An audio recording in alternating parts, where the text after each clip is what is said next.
Have you gotten any calls from perhaps your counterparts in China over this decision on the auction, or is it too early days yet and you're expecting the auction process to be allowed to go through, or is the court decision something that's actually concerning you right now?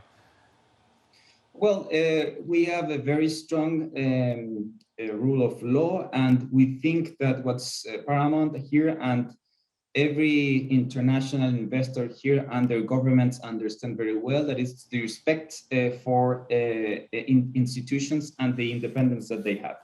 This suspension is something that here by law, it's very limited in time. It's some sort of a freeze of the process while they decide, and that should happen very quick in time, given the timings that the law provides for these discussions before the courts. In terms of the process itself, we, as a government and our Ministry of Energy and Mining, had meetings with the incoming administrations to gather and reflect, the demands that they had in this awarding process, which happened. Indeed, this feedback was taken into account. And this is a process that started more than a year ago. So it's just following its natural process. So what's happening now, it has to do with the court, which is something that we need to respect and wait for the outcomes. But we think it's very important to keep all of these discussions framed within Chilean institutions, and we all should be mindful and respectful of that.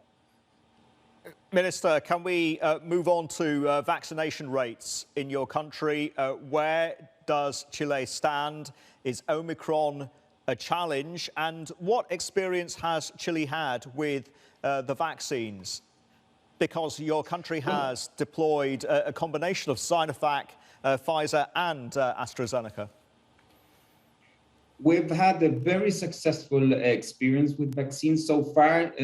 On December, actually, Bloomberg positioned us, as well as the New York Times, as the best place to be to face Omicron in the world because of the rollout of booster shots, which today are nearly 12 million for a population of 19 million people. So the coverage that we have, especially among the elderly, it's very, very high. This has been, you can see that it's reflected in the numbers of cases that we have.